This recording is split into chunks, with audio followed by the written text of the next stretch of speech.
It's pretty crazy to see, what happens with Godfather here. It's even written in the newsletters at the time that officials were pretty concerned for the Godfather because he was knocked out for so long. And I guess we should all be a little concerned for Savio Vega. For better or worse, this is really the end of him in the WWF. He's going to come back to the ring in Puerto Rico as one of the top stars for the IWA. But as you mentioned earlier, this really does almost no favors for anyone. But before we get to the finals, we should talk about you and Draws. That's your semifinal matchup. What do you remember of your fight with Draws? And do you have any Draws stories you can share with us? Of course, sadly, he's no longer with us, and he had that terrible accident with D'Lo a couple of decades ago that forever changed his life and probably D'Lo's. Yeah. But you actually got to mix it up with Draws before all of that happened. Draws and I were good friends. We both played football. He played, at a higher level longer, and we were good friends. And I was good friends with Draws, until he passed away. What a wonderful human being. I mean, just a good dude. Ends up in a wheelchair. Here's a guy who loved to hunt, do all this stuff, outdoors, and ends up in a wheelchair and doesn't end up bitter. I mean, what a wonderful guy. And I'd fought Mero the night before, and again, when Doc went down, they just went through the tournament. They had me fight Draws the next night.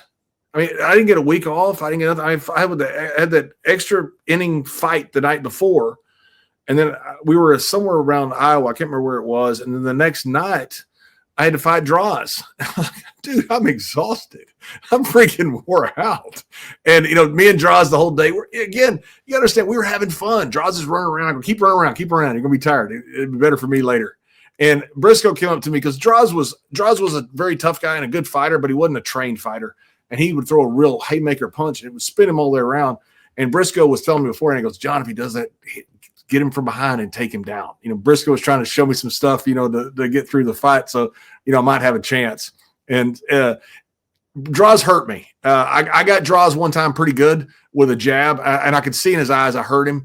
And then right afterwards, I thought, oh, good, I'm going to push him now. And brother, he caught me with one. And I just remember, brother, that bell can't come quick enough because that man just rocked me. He was a strong, tough guy. And again, like the other fights, they were all against tough guys. And, the judges passed me along to the next round. I got to ask, when you know that it's now the finals, I mean, you pick up the win over Draws, and now you're in the finals, but you're in there and you're going to be in there against Bart Gunn. He's become a bit of he's the star of the thing at this point because of this devastating knockout. We never thought we would see a man the size of Godfather just laying there. Like, what the hell happened to this dude? And a legend like Doc laying there. Yes, absolutely. So we've seen two devastating knockouts at this point. So I'm sure everybody's wondering, okay, what does this mean for the finals? You mentioned earlier, allegedly this was going to happen originally once upon a time in Madison Square Garden at SummerSlam. Not allegedly. They're going to have it in Madison Square Garden is where they're going to have it. I mean, that makes all the sense in the world. Instead, we know it happens 6 days ahead of time. It's at the Go Home episode for Monday Night Raw in Philadelphia. Yeah. There's a huge crowd there, 14,727 fans. And on the Go Home for the pay-per-view, it's you and Bart Gunn in the finals.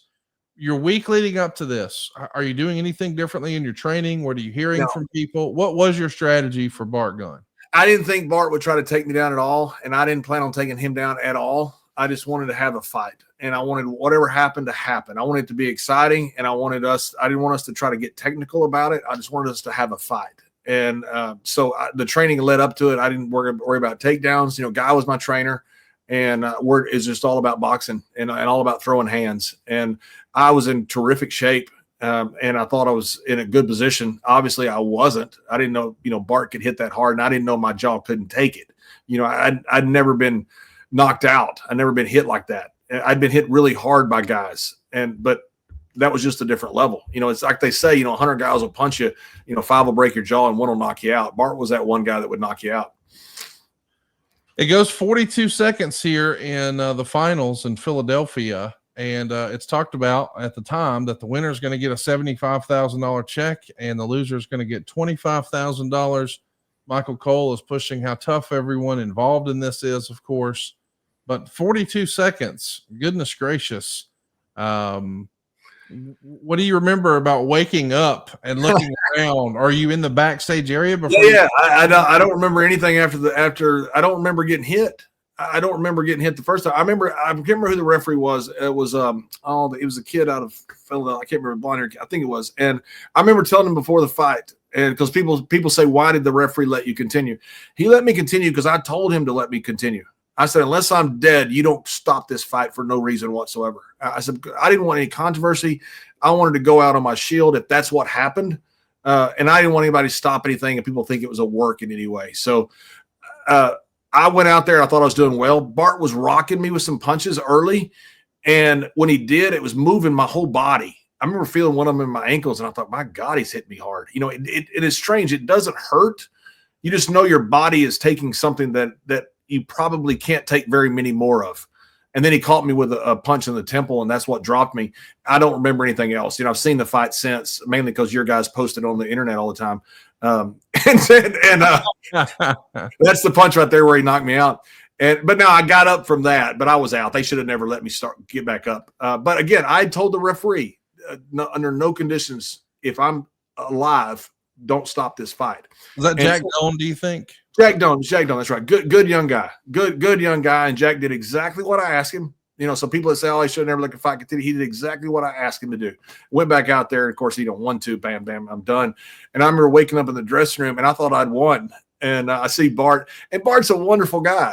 You know, they had to yell at Bart to get away from me because he was concerned about me because he had knocked me out. You know, they had to yell at him over the headset, Bart, get away from him, raise your hands, and, you know, get your hand up. He was concerned about me because he's a friend. And I just remember seeing him. Then I realized, oh, shit, I lost. And I just told him, hey, congratulations, brother. You're better than me, and good luck. I remember going on the phone and you know, calling home, and Pat Patterson comes by and goes, this means nothing. This means nothing. Don't worry about it. It means nothing. Well, it means you're getting a big check, and I'm glad that you got the big check, and I'm glad that Bart got the big check. I do want to ask, though, because Bob Holly wrote in his book that he had heard rumors that you and Godfather were asked to take dives for Bart once he knocked out Dr. Death. Is there any truth to that whatsoever? No, I've heard the rumor that people thought it was a work for time limit or something. I'd love for people to believe that because it wasn't a work. But no. I can't speak for Godfather, but to my knowledge, that wasn't true with Godfather. And, you know, I'd heard that from a lot of people. They thought it was a work, the last fight for TV time limit and all kinds of different stuff. It wasn't. 100% it wasn't. He knocked me in the next week. Knocked me out so bad, they let me drive the car back to the Philadelphia, I guess, Airport Marriott. And I forgot where I parked the car because I was still out. So I had to find it the next morning because I didn't know where I'd parked the car. So, yeah, he knocked me in the next week.